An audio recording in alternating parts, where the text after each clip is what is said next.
La siguiente comunicación, el siguiente póster oral, será presentado por el doctor Jorge Valencia y está titulado Determinants of Intention to Use PrEP Exposure Prophylaxis, High Risk Sexual Behaviors and Preference on PrEP Delivery Options Among Transgender Women Engaged in a Prostitution in Madrid. No os preocupéis, será en español. Gracias al comité organizador por seleccionar el trabajo y gracias por el minuto extra que nos han dado, que de verdad que no había forma de hacerlo en 5 minutos, en 6 lo garantizo. Pues este trabajo fue hecho intentando romper un poco el gap de conocimiento que existe en un grupo poblacional bastante infrarrepresentado en ensayos clínicos y quizás también en algunos estudios observacionales como son las mujeres transgénero y específicamente las mujeres transgénero que ejercen la prostitución. Como introducción podríamos decir que ya sabemos que son una población considerada de alto riesgo de adquirir HIV e incluso señalada en el documento técnico de GESIDA, en el documento de la PrEP en este año. Sin embargo, a pesar de este riesgo aumentado de VIH, representa solamente, de acuerdo a CISPrEP de este año, solo el 1,4% de usuarios de PrEP, e incluso mujeres cis que ejercen prostitución, también con un porcentaje menor del 1%. Por lo tanto, el objetivo de este trabajo fue intentar buscar o identificar barreras que puedan presentarse a este grupo poblacional para acceder a PrEP y ver e identificar también conductas de alto riesgo sexual.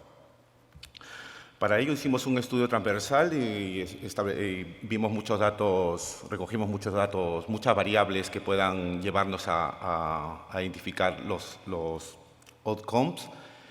Y para ello contamos con la colaboración de dos entidades, una ONG especializada en detección de trata de personas en mujeres que ejercen la prostitución y que da mucho soporte jurídico, social, de prevención de VIH y que incluso van a lugares como clubes nocturnos, pisos, chalets de prostitución e incluso en calle. Y la otra colaboración fue la unidad móvil de cribado, cada uno con una enfermera previamente entrenada en el cuestionario. Posterior al cuestionario se les hace, por facilidad y por comodidad, una prueba de OraQuick, una prueba oral de VIH, que se le comunica posteriormente a los resultados. Pues recogimos la información de 102 mujeres transexuales que ejercían la prostitución y vemos que las características basales, pues más del 90% son mujeres no españolas y procedentes casi todas de Latinoamérica. El lugar de prostitución era un poco menos de la mitad en la calle, más de 9 años de media de ejercicio del trabajo sexual. El número de clientes por mes era bastante alto, una media de 83,4 clientes por mes, y reportaban un uso inconsistente del preservativo en más de un tercio de los casos.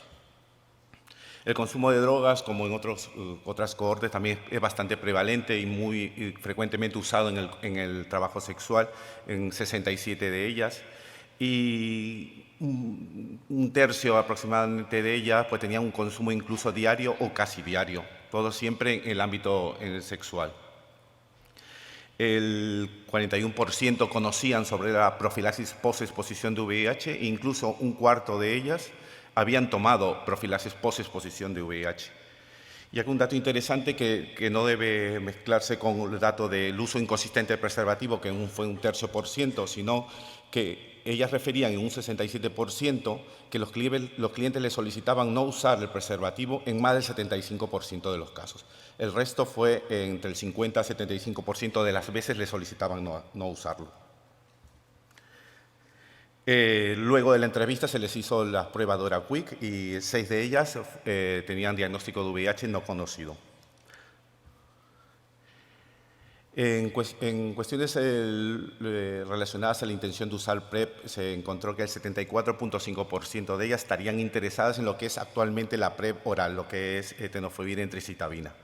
Luego, cuando se les pasó a explicar qué era la PrEP y posiblemente opciones futuras de PrEP, que específicamente se les preguntó por el long acting de 2 meses, pues aumentó un poco más el porcentaje de personas que podían usar la PrEP y la ruta preferente de administración para ellas fue el 60.5% a nivel ruta de administración inyectable, el 20% ruta oral y un casi 20% les era indiferente la ruta de administración. Cuando se les preguntó dónde podrían recibir el PrEP y dónde sería un buen lugar de recoger también la PrEP, pues no hubo ninguna preferencia entre médicos de atención primaria, clínicas ITS, hospitales, y en un porcentaje incluso más bajo consideraron las ONG que estaban también consideradas dentro de las alternativas. Entre los determinantes de usar PrEP existieron algunos, entre los que lo dividimos entre los que tenían intención de usar PrEP y las que no tenían intención de usar PrEP. Las que tenían no intención de usar PrEP fueron posiblemente una percepción baja de riesgo y por eso mismo no querían usar PrEP. Otro de los determinantes fue la preocupación de los efectos adversos que podría tener. Lo otro, y que va muy en concatenación con el cuadro de abajo, les parecía muy molestoso, muy tedioso tomar una pastilla al día y que posiblemente se podían olvidar. Eso fue más frecuente en las que no tenían intención de usar PrEP. Incluso que no con una significación estadística, pero con una probabilidad del 25%, las que tenían una ITS previa fueron más pro a entrar en PrEP. Con respecto, y acá es un poco interesante el tema a nivel social, qué determinantes se presentaron para intención de usar PrEP, vimos que el estigma asociado al HIV, es decir, que pensar que las otras chicas que le vean tomar una medicación diaria, que podían confundir las que estuvieran tomando antirretrovirales, fue un factor para no usar PrEP. Y el PrEP estigma, que es el relacionado a que otras chicas podrían considerar que al estar tomando PrEP podrían estar usando o no usando preservativo o barajando conductas de alto riesgo sexual, ¿vale? Luego hubieron determinantes ocupacionales que ninguno tuvieron significación estadística. Finalmente, también dentro de determinantes estructurales, las personas que tenían una vivienda inestable pues fueron más frecuentes de no usar PrEP. Como conclusiones podemos decir que existen conductas de alto riesgo y que estas son bastante prevalentes en las mujeres transgénero que ejercen el trabajo sexual. Sin embargo, existe un alto interés por tomar PrEP y que para ellas la ruta más atractiva de uso es la ruta inyectable. Y como veis en los resultados, existen múltiples determinantes ocupacionales y sociales que son bastante prevalentes y que le dan mucho riesgo a adquirir HIV, y por lo tanto es urgente implementar un cribado de VIH continuo en esta población y también establecer modelos de cuidados de PrEP más accesibles a ellas. Os invito a ver el póster 094, donde está qué pasó con todas las chicas que se les entrevistó y que luego se les ofreció entrar en PrEP y cómo va la retención en cuidados en ella. Solo finalizar agradeciendo básicamente a la ONG Ingénero, que es la que colaboró con nosotros, la unidad móvil de cribado, a todas las chicas que participaron y del equipo investigador, Laia, Pablo Ryan, que gracias por la ayuda. Muchas gracias.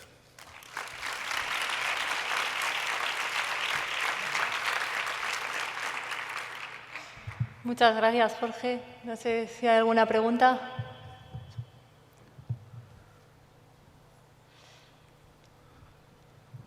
Hola, muchas gracias por el trabajo, muy chulo.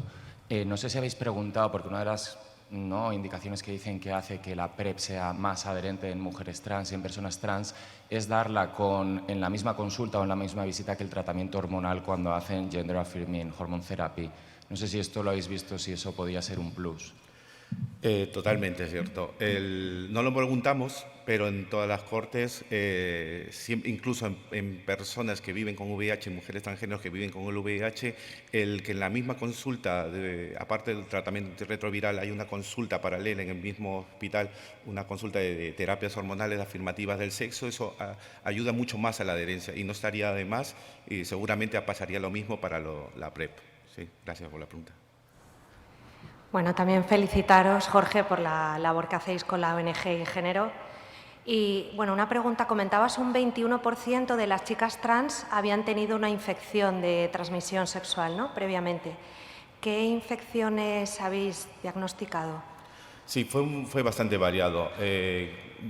era autorreporte y cuando se les pidió generalmente decían que era gonorrea, clamidia y que habían sido tratadas en clínicas ITS, fue lo que más frecuente reportaron, pero menos frecuente a hospitales. Sífilis menos. Sífilis menos, al menos es autorreporte, entonces más difícil de... Gracias. Bueno, Jorge, aquí en la mesa. No, enhorabuena por el trabajo, porque la verdad que es que esta población, como tú bien has dicho, es muy vulnerable, ¿no? Y lo habéis constatado porque hasta una prevalencia del 6% de diagnóstico de VIH que es muy llamativo. Entonces, bueno, te quería preguntar un poco tu opinión, viendo la preferencia de estas pacientes, ¿no? De PrEP inyectable, pero bueno, que eso ahora mismo no lo tenemos y no sé cuándo lo vamos a tener. ¿Qué estrategias crees que podríamos plantearnos para llegar a este colectivo que claramente no estamos llegando, porque los datos del CIPREP hablan de un 1,3% y es la sensación que tenemos muchos de los que hacemos PrEP? Entonces... Gracias por la pregunta, Tilia.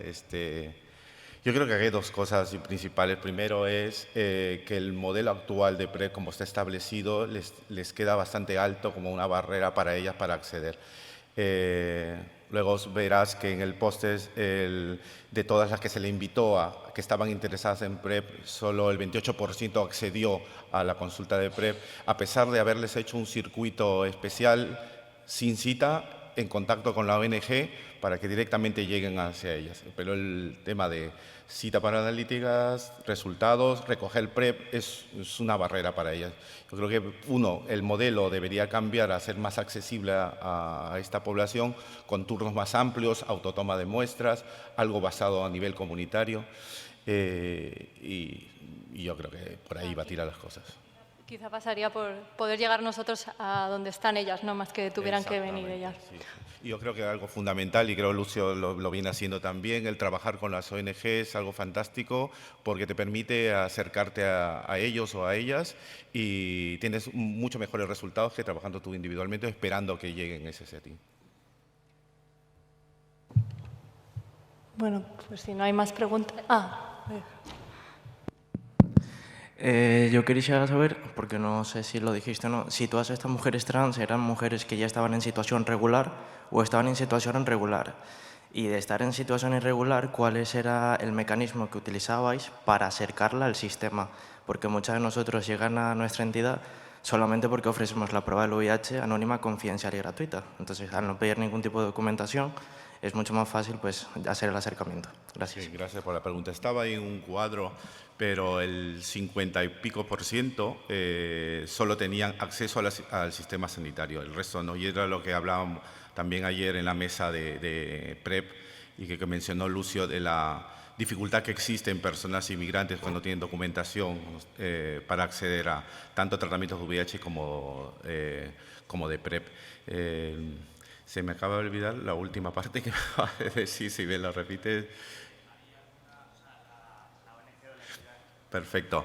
Lo que establecimos es que a través del circuito directo podríamos, tanto si tuvieran acceso al sistema sanitario como que no, en Madrid, a raíz de un decreto establecido en la Comunidad de Madrid en que enfermedades de notificación de salud pública podían acceder al sistema sanitario, y como el decreto en realidad decía alta sospecha de alguna enfermedad de transmisión sexual o de tener VIH, y siendo la población que es, pues hemos incluido a estas chicas al sistema sanitario a través de un número de identificación de seguridad social para tratarlas en PrEP a las pocas que llegaron. Pero la realidad probablemente es diferente en cada comunidad autónoma, pero lo que pasa en Madrid y que donde se ve esta problemática, hemos podido salvar de esta manera, pero que estoy seguro que en todos los hospitales no sucede lo mismo. Bueno, pues muchas gracias, Jorge.